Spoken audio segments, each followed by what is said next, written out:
Hello नमस्कार and welcome to your classes. मैं हूं आपका अपना शशांक सर और हम लोग कर रहे हैं लेखपाल बनने की तैयारी। और ये एग्ज़ाम जो है आपका ये कराया जाता है यूपी ट्रिपल एस सी के द्वारा। तो इसकी देखिए जो खास आदत है वो है परीक्षा में पिछले वर्ष के पूछे गए सवाल। तो क्यों ना हम लोग उन्हीं की तैयारी एक क्विज़ के फॉर्म में करें। सबसे अच्छा ये रहेगा कि ये जो क्विज़ है आपका ये डेली आता है दोपहर में 1 बजे। तो अपने साथियों के साथ में से सॉल्व करना मत भूलिएगा, ठीक है। तो चलिए शुरू करते हैं आज का ये हम लोग अपना क्विज़। तो देखिए यहाँ पे पहला सवाल क्या लिखा है, किस नदी को पहले वितास्ता के नाम से जाना जाता था। क्या आपको इसका जवाब पता है? अगर नहीं पता है तो मेरे साथ चलिए, और अगर पता है तो सॉल्यूशन जानने के लिए चलिए चलिए फटाफट शुरू करते हैं। पहला सवाल क्या कह रहा है, एक मुस्लिम राष्ट्रीय विद्वान थे जिन्होंने काहिरा में शिक्षा प्राप्त की और अल हिलाल का प्रकाशन किया। तो अल हिलाल जैसी अगर अखबार का नाम आता है तो कौन से नेता का आपको यहाँ पे चित्र बनता है दिमाग में? जल्दी से बताइए इसका राइट आंसर क्या होगा।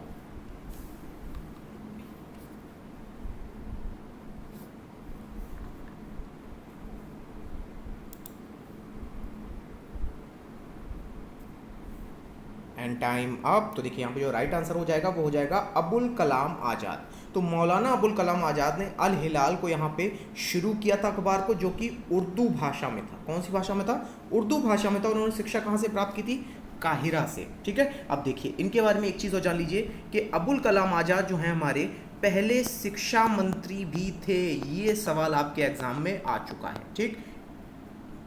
एक चीज़ और जान लीजिए कि इन्होंने जो है खिलाफत आंदोलन में भाग लिया था। कई बार ऐसा हुआ है एग्जामिनर ने आपसे पूछा कि खिलाफत आंदोलन में निम्न में से किसने लिया है, और वहां पे चित्र किसका बना था? अबुल कलाम आज़ाद का। तो और वहीं शुरू करने की जो आपकी जहां कैसे श्रेय किसको जाता है? मौलाना मोहम्मद अली। ये अली ब्रदर्स में से एक थे, ठीक है। चलिए आगे बढ़ा जाए, नेक्स्ट क्वेश्चन लेते हैं। निम्नलिखित में से कौन से मुगल सम्राट को जिंदा पीर कहा जाता है? क्यों कहा जाता है इसको हम लोग बाद में डिस्कस करेंगे, पहले उसका जवाब नाम बताइए, ठीक है। चलिए जल्दी से बताइए।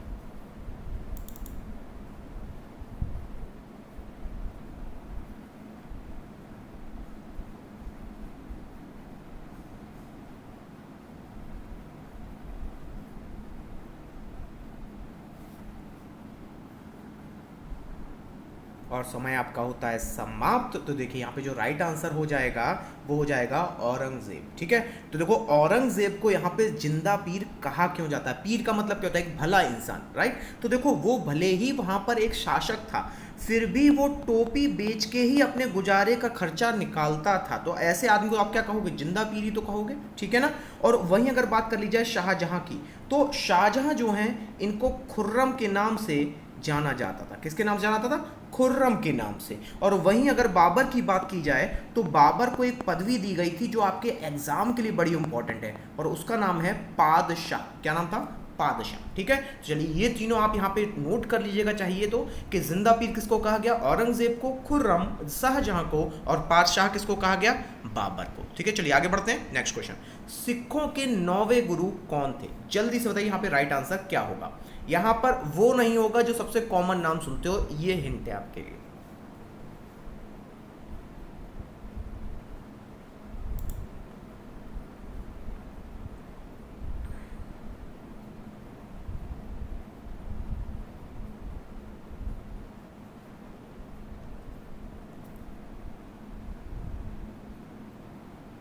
चलिए टाइम अप। तो देखिए जब भी आपसे सवाल पूछा है सिखों के 9 गुरु, तो कुल कितने गुरु हैं? कुल हैं 10 गुरु, ठीक है। और उसमें से जो 9वें गुरु हैं वो हैं गुरु तेग बहादुर, ठीक है।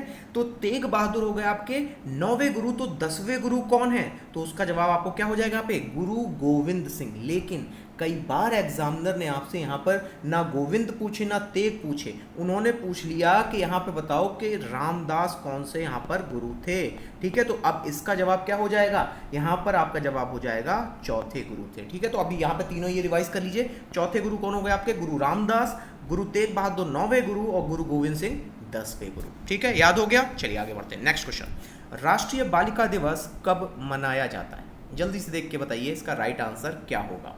हिंट के लिए यहाँ पर ये जो दिवस है ये साल की शुरुआत में मनाया जा सकता है, ठीक है। जल्दी से 10 सेकंड में इसका राइट आंसर क्या होगा।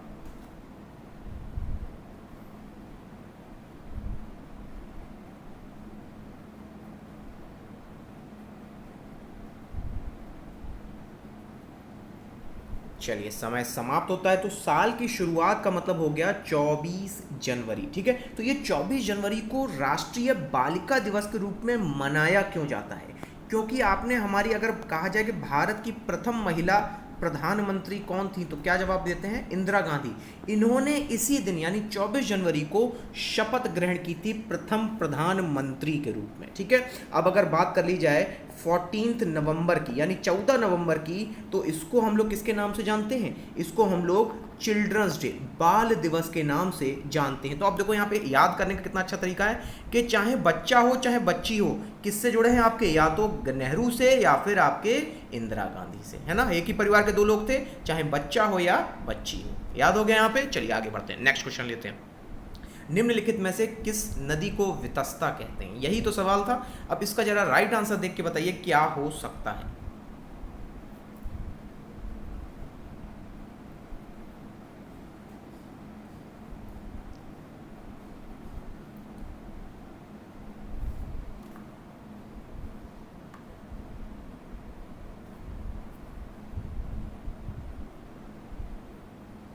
चलिए टाइम आप। तो देखिए जब भी ये शब्द आए ना वितास्ता, तो वितास्ता जैसी जो नदियां थी ये वैदिक काल में थी। कौन से काल में थी आपकी? वैदिक काल में। तो वैदिक काल में झेलम को वितास्ता के नाम से जाना जाता था, ठीक है। इसको ऐसे भी याद रख सकते हैं, झेलम तरसता यानी झेलम वितस्ता, ठीक है। कहीं ना कहीं राइमिंग भी हो जाएगी और आपको याद भी हो जाएगा। और वहीं अगर बात कर ली जाए यहाँ पर चेनाब नदी की, क्योंकि चेनाब नदी भी बहुत फेमस और एग्जाम का बड़ा फेवरेट सवाल है।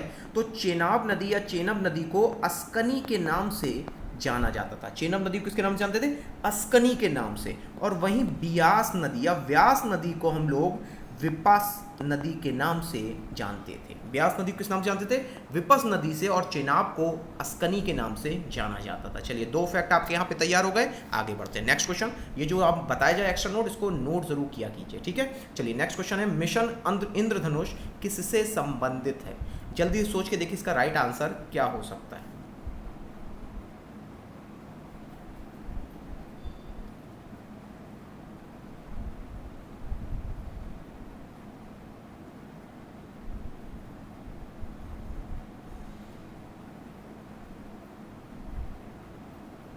चलिए टाइम अप, समय समाप्त होता है आपका। तो यहाँ पे जो राइट आंसर हो जाएगा वो हो जाएगा मिशन इंद्रधनुष पूर्ण प्रतिरक्षण के लिए जाना जाता है। अगर मान लो वो अगर इंग्लिश को हिंदी में करेगा तो यहाँ लिख देगा इम्यूनाइजेशन। अच्छा, इम्यूनाइजेशन किसके द्वारा होता है? वैक्सीन के द्वारा ही तो होता है ना, ठीक है। तो ये जो मिशन इंद्रधनुष है इसको कब जारी किया गया था? साल 2014 में जारी किया गया था। अब देखो यहाँ एग्जामिनर कैसे क्वेश्चन पलट देगा, पूछ देगा इसको जारी करने वाले व्यक्ति का नाम बताएं। तो आप तुरंत यहाँ बताएंगे कि हमारे माननीय मोदी जी, जिन्होंने अभी तक हमारे यहाँ लॉकडाउन नहीं हटाया है, ठीक है। तो देखिए यहाँ पर एक चीज़ और जान लीजिए, इसके अंतर्गत साल 2020 तक यानी जो चल रहा है तब तक आपको 90% बच्चों का यहाँ पे पूर्ण प्रतिरक्षण करना था, ठीक है। एक बार फिर से दोहरा रहा हूँ, मिशन इंद्रधनुष साल 2014 में शुरू किया गया मोदी जी के द्वारा। इसके अंतर्गत पूर्ण प्रतिरक्षण 2020 तक किया जाना था 90%, ठीक है। याद हो गया। आगे बढ़ते हैं। भारत का राष्ट्रपति बनने के लिए कितनी एज होनी चाहिए? ठीक है, जल्दी सोच करते हैं इसका राइट आंसर क्या होगा।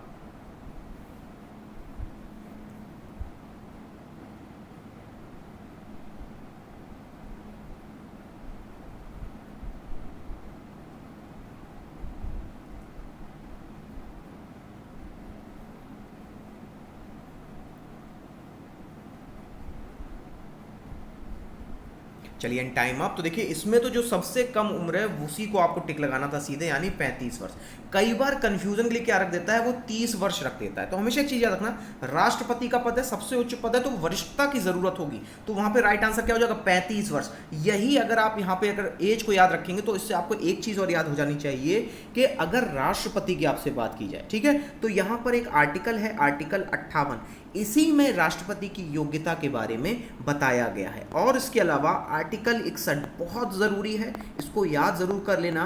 ये आपका आता है राष्ट्रपति के महाभियोग, यानी उसको पद से हटाने के लिए। फिर से दोहरा रहा हूँ कि 35 वर्ष की आयु राष्ट्रपति के लिए आवश्यक है आर्टिकल 58 के अंतर्गत, और वहीं आर्टिकल 61 आपका संबंधित है राष्ट्रपति के महाभियोग से, ठीक है। चलिए एक साथ हो गया आपका, याद हो गया। आगे बढ़ते हैं। भाखड़ा नागल बांध किस नदी पर निर्मित है? ये चारों नदियां कंफ्यूज जरूर करती हैं, ठीक है, तो इसके लिए हम लोग आगे देखते हैं इसका सॉल्यूशन क्या है।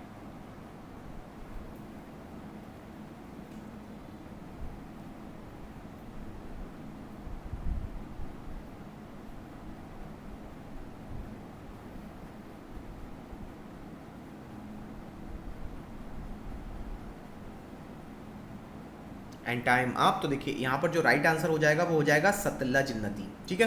तो सतलज नदी पे आपका बंधा हुआ है भाखड़ा नागल डैम। तो ये जो सतलज नदी पे अगर बंधा है तो ये कौन से प्रदेश में है? ये बहुत ही ज़्यादा कंफ्यूजिंग सवाल है, क्योंकि भाखड़ा से तुरंत आपको याद आता है पंजाब, जबकि ये आपका कहाँ पर है? हिमाचल प्रदेश में। और कौन सी नदी पर है? सतलज रिवर पर, ठीक है। इसी तरीके से देखो एक और डैम है, उसका नाम है नागार्जुन सागर डैम, ठीक है। अब जल्दी से बताओ इसका राइट आंसर क्या हो सकता है, ठीक है। तो अब मेरे लिखने से पहले आप इसको यहाँ पे कमेंट बॉक्स में बताइएगा।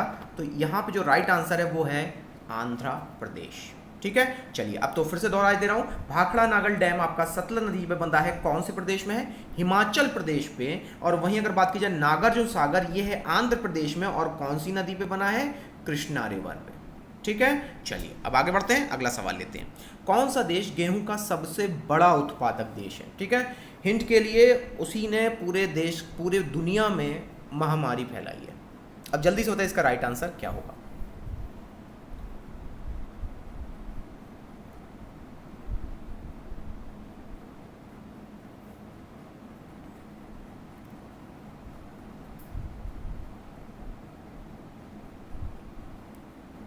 चलिए और समय समाप्त होता है। तो देखिए यहाँ पे पूछा क्या गया था? गेहूं, गेहूं की रोटी बनती है। तो ये रोटी खराब किसने कर दी है? चाइना ने। तो इसका सबसे बड़ा उत्पादक देश भी कौन माना जाएगा? चाइना, ठीक है। ये केवल एक लॉजिक के लिए पूछा गया, ठीक है, ऐसा कोई ज़रूरी नहीं है। और वहीं अगर बात की जाए गेहूं के अगर इसमें नंबर 1 पे कौन है आपका? चाइना। तो नंबर 2 पे भी कई बार आपके लिए सवाल आया है, इसका जवाब क्या हो जाएगा? हमारा प्यारा भारत। लेकिन अब अगर पूछ ले भारत में नंबर 1 पे कौन है, तो जवाब हो जाएगा यूपी। और यूपी के बाद आपका जवाब होगा पंजाब दूसरे स्थान पे। फिर से दोहरा रहा हूं, गेहूं में नंबर 1 पे है चाइना और दूसरे स्थान पे भारत। और वहीं भारत में नंबर 1 पे है आपका उत्तर प्रदेश और दूसरे स्थान पर पंजाब। ये सारे फैक्ट चाहिएगा तो नोट कर लीजिएगा। आगे बढ़ते हैं। तराइन का युद्ध किस वर्ष में लड़ा गया था? हिंट के लिए वो सबसे अलग डेट है, जल्दी से बताइए इसका राइट आंसर क्या होगा।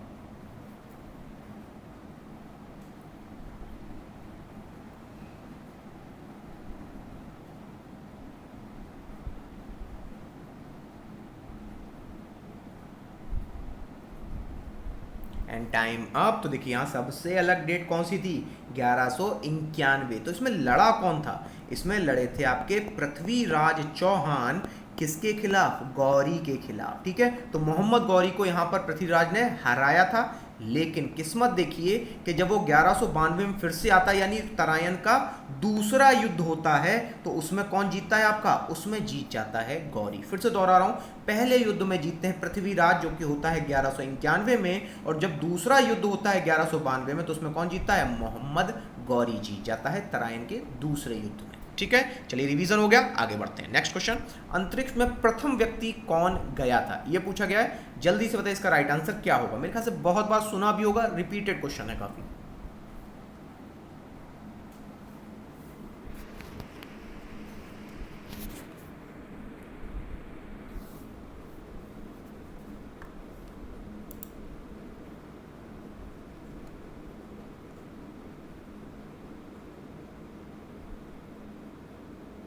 चलिए एंड टाइम अप। तो देखिए यहाँ पे जो राइट आंसर हो जाएगा वो हो जाएगा मेजर।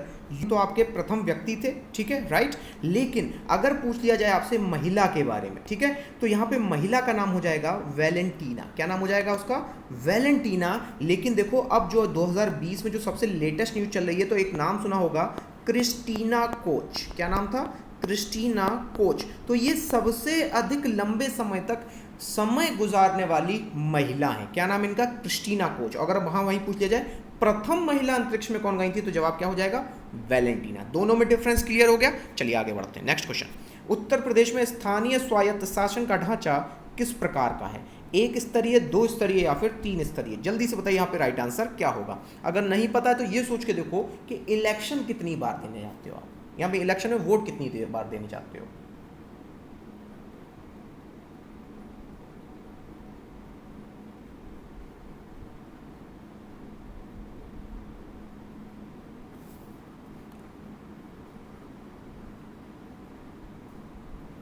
चलिए, और समय समाप्त होता है। तो उत्तर प्रदेश में एक चीज़ याद रखिएगा कि त्रिस्तरीय यानी 3 स्तर पर आपका जो स्वायत्त शासन है उसे लागू किया गया। स्वायत्त शासन मतलब जो पंचायती व्यवस्था है, ठीक है। तो पंचायती व्यवस्था कितने स्तर पर है आपकी? 3 स्तर पे। कौन कौन से हैं वो स्तर? तो पहला है आपका ग्राम पंचायत, नाम तो सुना ही होगा।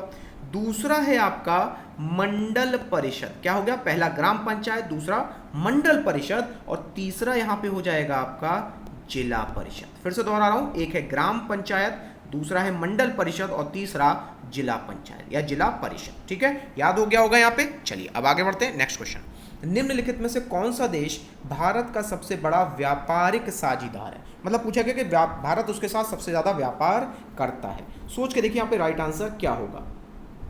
बस वो देश नहीं होगा जिसने अभी अभी यहाँ पे कोरोना फैलाया है। तो कौन सा देश होगा यहाँ पे उसके अलावा?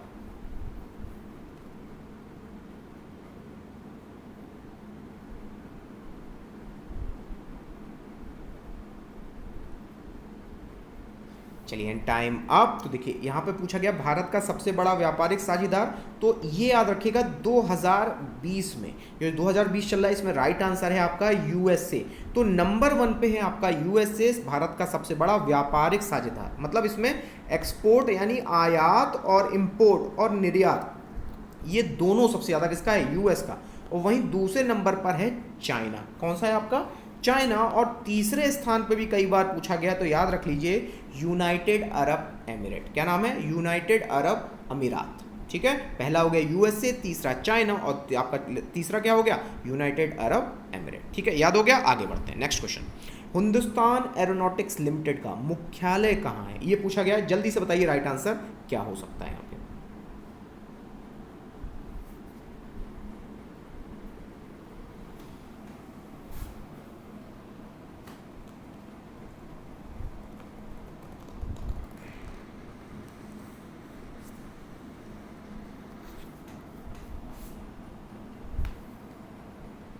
चलिए टाइम अप। तो देखिए यहाँ पूछा गया है HAL, हिंदुस्तान एरोनॉटिक्स लिमिटेड का शॉर्ट फॉर्म क्या है? HAL। तो इसका जो मुख्यालय है वो है बेंगलुरु, कर्नाटका में। ठीक है, अब एक चीज़ और याद रख लो, देवास। देवास में नोट प्रिंटिंग मशीन है आपकी, किसकी? RBI की। तो RBI के नोट कहाँ छपते हैं? देवास में। और HAL का मुख्यालय बेंगलुरु में। ठीक है, अब ये दोनों पॉइंट क्लियर हो गए। चलिए अब बढ़ते हैं हिंदी के क्वेश्चंस की तरफ। तो पहला सवाल है तत्सम शब्द चुनिए, यानी वो शुद्ध शब्द चुन लीजिए जो कि आपका व्याकरण के हिसाब से सही है। ठीक है, जल्दी से बताइए इसका राइट आंसर क्या हो सकता है। इजी भी होगा।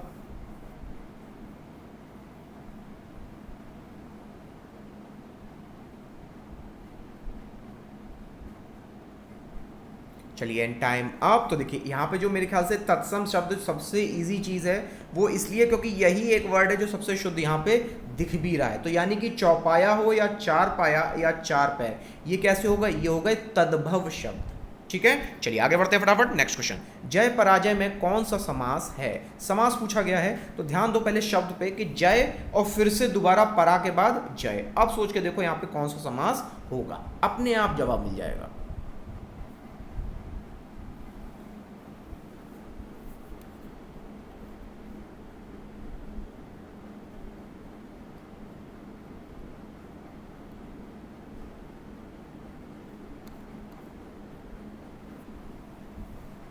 एंड टाइम आप। तो देखिए यहाँ पर अगर दोनों शब्द प्रधान हैं तो, और बीच में और नहीं लगा है, तो राइट आंसर क्या हो जाएगा? द्वंद्व। अगर वो भी ना समझ में आए तो दोनों बार जय का भी क्या हो रहा है यहाँ पे? आपका आपस में विरोध हो रहा है। तो राइट आंसर क्या हो जाएगा?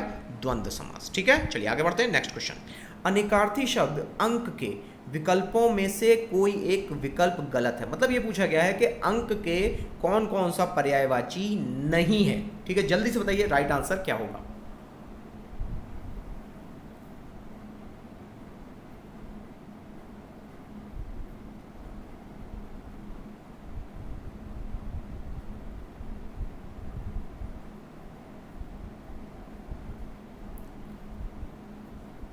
And time up. तो देखिए यहाँ पर आपसे पूछा गया था अंक के बारे में, राइट? तो अंक का जो यहाँ पे विकल्प नहीं है वो है ब्रह्मा। तो यानी कि अंक के पर्यायवाची में क्या क्या आ गया? एक तो गोद, दूसरा हृदय, और तीसरा क्या आ गया? अंक यानी कि अध्याय। ठीक है, चलिए यहाँ पे आप ये तीनों नोट कर लीजिएगा। तो इसी के साथ अब आगे बढ़ते हैं, अगला सवाल लेते हैं। मुझे किस प्रकार का सर्वनाम है, ये पूछा गया है। जल्दी से बताइए इसका राइट आंसर क्या हो सकता है।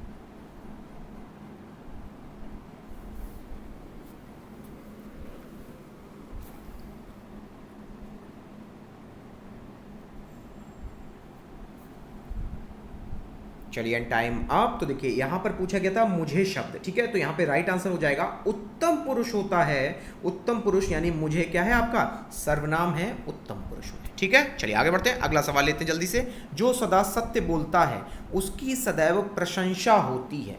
तो यहाँ पे ये पूछा गया ये किस प्रकार का वाक्य है, ठीक है। तो ध्यान से देखो, तो यहाँ पे लगभग लगभग हर चीज पूछी बताई गई आपको। तो यहाँ पे आपको जवाब क्या लगेगा, जल्दी से बताइए।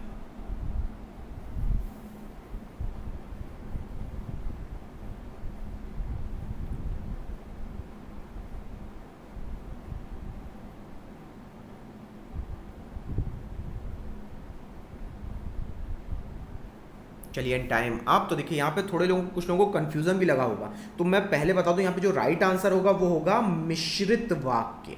तो इस प्रकार के जहाँ पे अगर आपके यहाँ पे सेंटेंस आता है तो ऐसे सेंटेंसों को हम लोग किस में रखते हैं, मिश्रित वाक्यों में ही रखा जाता है, ठीक है। इसको याद रखिएगा। आगे बढ़ते हैं। अंधा युग किसकी रचना है, जल्दी सोच के बताइए इसका राइट आंसर क्या होगा।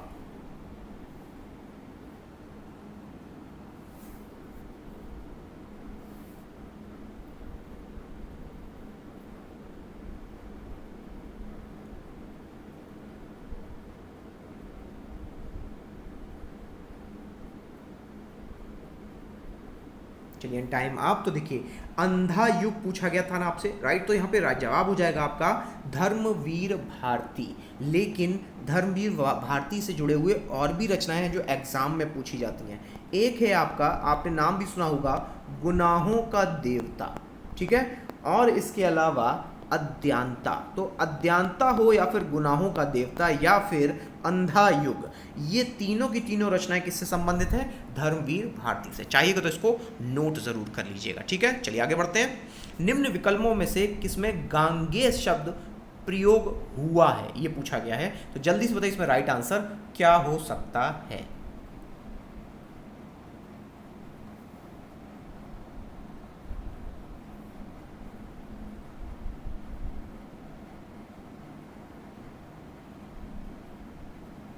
And time up. तो देखिए यहाँ पे अगर पूछा गया गांगेय, गांगेय का मतलब होता है गंगा का पुत्र, ठीक है।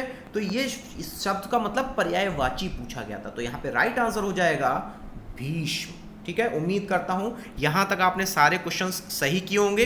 तो अब नेक्स्ट टाइम पे आएंगे फिर से हम लोग ऐसे ही यहाँ पे मिक्स्ड क्वेश्चन आपके लिए लेके आएंगे जो कि प्रीवियस ईयर के सॉल्व पेपर से होगा।